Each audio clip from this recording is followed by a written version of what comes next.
Okay, here we are. It's 9 o'clock at night, and I'm going to attempt to make sourdough bread, sandwich bread. I found the easiest recipe possible, and my niece got me started on sourdough, and my brother talked me through it. So here we go. All right, this is the starter, and um, this is the half a cup of yeast that this recipe that I found online calls for. Well, the sourdough starter is your yeast. And so this is my nice, it's been sitting in the bowl all day because you're supposed to proof it, which means you let it sit in the bowl after you mix up the dough. You let it sit and rise with a towel over it for 10 to 12 hours. So that's why I'm starting this at 9 o'clock at night. Here we go. And as usual, I don't have all the ingredients. I did half the recipe because I think I can scrape together enough butter, coconut oil, and olive oil. And I hope that works. Here we go. So the lady said to put your wet ingredients in first and then add your flour. One thing I've read is that, and my brother confirms this, thank you, Alec, King Arthur flour is really good for bread making. So I've got unbleached bread flour. I've been feeding my sourdough starter with it every day. And the way to do that real quick is you get sourdough starter. You either make it with a half a cup of flour and a fourth a cup of tap water, and then you let it grow, and you dump out. That's a whole nother video. Anyway, you keep feeding it for 5 to 7 days, but my niece had me started. So this is from my discard. You dump half of it out every day, but I can't throw things away. So we're going to start with the discard. And then a cup and a quarter of water. It's cloudy because the way you test the sourdough starter is you put some in and see if it floats. That's if it's ready. Let me see if it'll do it for you. This little yeasty beastie. I don't know if I can get a blob off. One blob floated and one blob didn't, but pretty sure this is ready to go. Oh, see how it floats like that? All right, anyway. All right, I need 2 hands to scrape, so hold on. This recipe said you could use butter or coconut oil, and I'm literally scraping the bottom of the barrel of all of these, trying to get a 4th cup. And I'm going to make up for it with olive oil, which my dad uses in bread, so if Dad does it, it's got to be good. Okay, it said softened. That's not bad. It's really, really close to 4th a cup, or close to close. So I'm just going to fill up the rest with the olive oil, because if it's calling for softened butter, I think the olive oil will do okay. He uses coconut oil and olive oil in his biscuits, and they turn out fine. So there we go. I would hate to actually go by the recipe and encourage y'all to do the same. It makes me absolutely crazy when the people in my house don't put stuff back. I have this cute little set of measuring spoons. Anyway, this is a soup spoon, which is about the size of a tablespoon. This is how my ancestors cooked. It's going to turn out just fine. But anyway, it calls for 1 tablespoon of honey and a half tablespoon of salt. So we're going to use this. Wish me luck. Half tablespoon of salt, and now a whole tablespoon of honey. So the trick to flour is you scoop it with a spoon so that it's not packed. And then you just kind of lightly dump it in your cup. Don't scoop your cup in it. And a lot of these recipes, we're talking about all the sourdough bread recipes, except for this one. We're talking about, they gave the measurements with a food scale, but I don't have a food scale. So some of them told you approximately, but if I've got to weigh stuff, it ain't happening.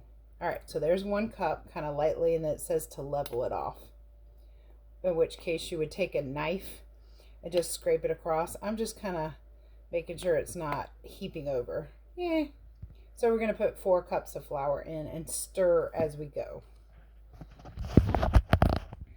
Ready. Not. unfocused for some reason. We'll get that. Oh, maybe that was the blurry look for you, for those late night cooking shows. And then you're just going to stir it up and add 3 more cups of flour.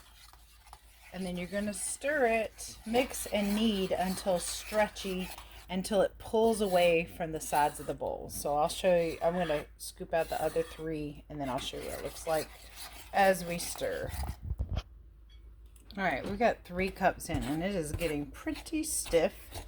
So, said you could do this in a stand mixer to make it nice and doughy, but I don't have one of those, so we're just doing it by hand. But it's still kind of sticky. And it said, I'm trying to tell you what the lady said, like that when you should be able to pull it up and see through it. So I still think, yeah, we're going to put that next cup. This is 3 cups. But it's getting kind of sticky. Getting there. Looks bready. Also, half the fun of making bread is getting your hands on it. So it said to knead it by hand. So that's when you roll it over and fold it over. And actually, it looked like it wasn't going to absorb that flour.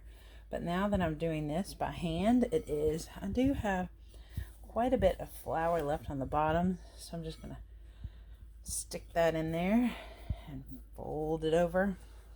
It said if you do it in a mixer, I don't know, it was like a stand mixer.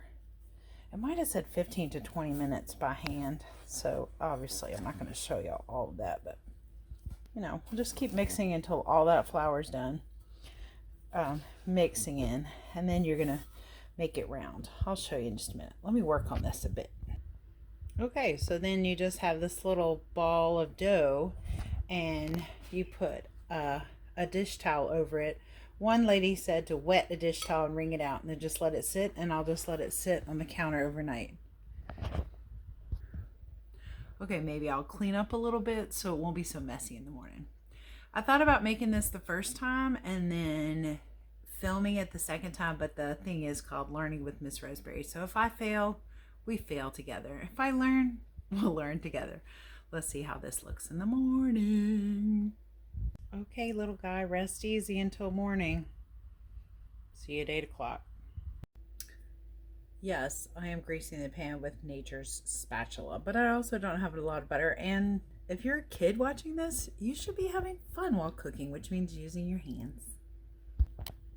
So remember, I didn't have a whole lot of butter. I decided before I put the butter dish out that I would try to get enough from this, which I almost did, to grease the whole bottom. I may put a little extra olive oil in there just for the sides.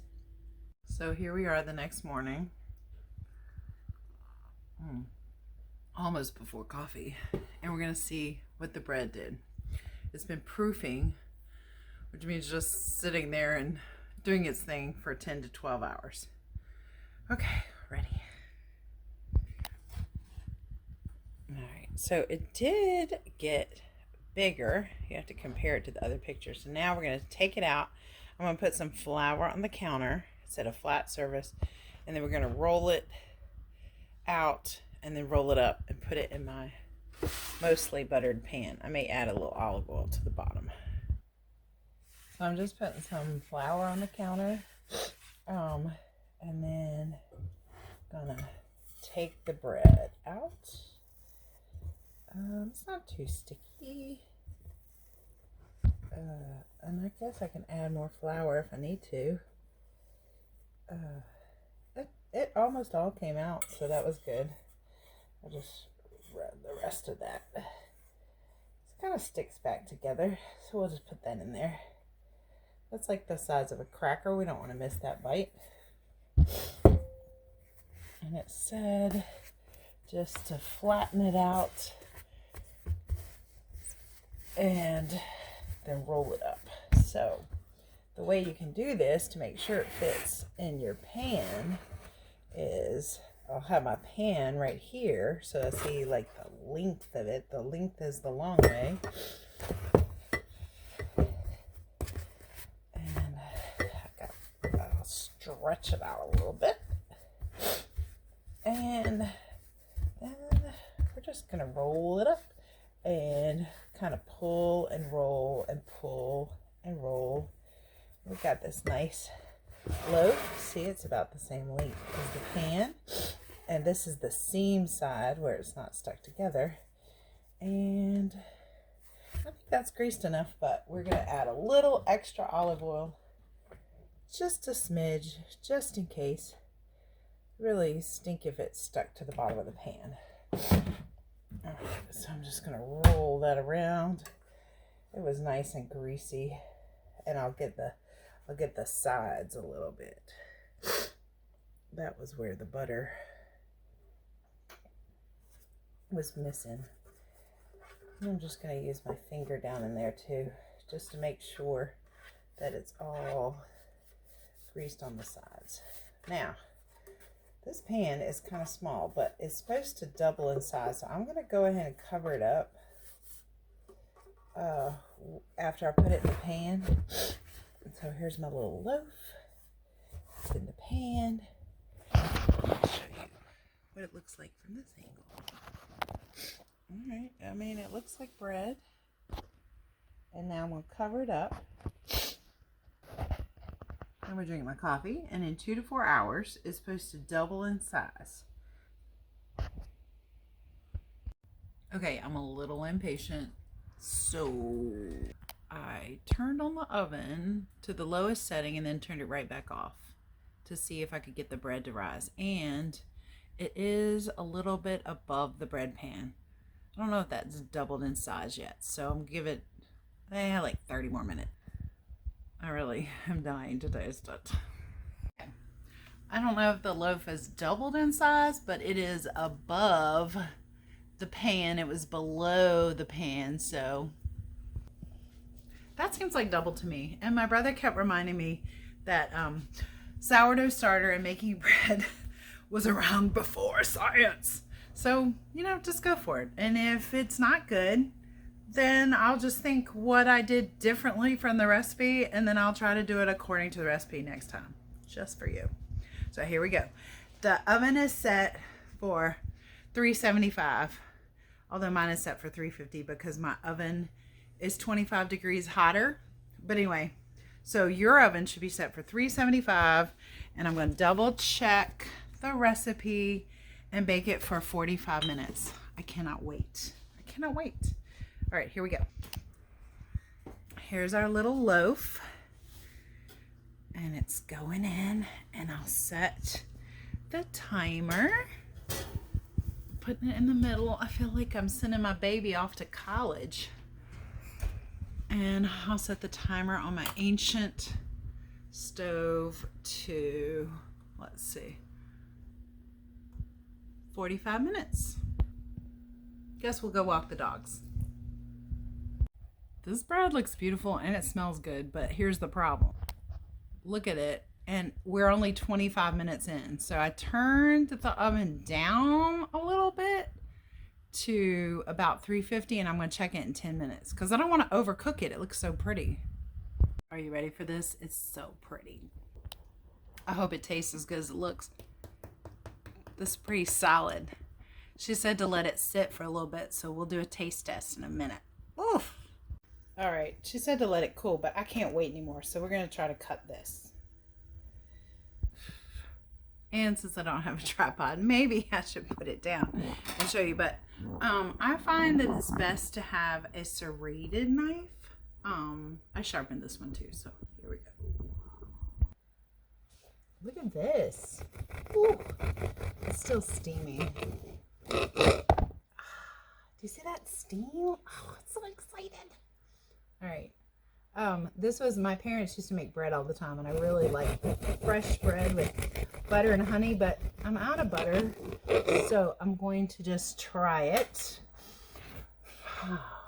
Whew, look at that. That is so pretty. And it looks like a sandwich. That was the recipe, was sandwich bread. All right. Oh, whew. This is hot. But I can't wait. I can't wait any longer. You know what? I'm pretty good flavor. All right. So, thank you for learning with Miss Roseberry. This has been fun. We made bread with our sourdough starter. I'm definitely going to do this again. So yummy. So tasty. All right. See you next time.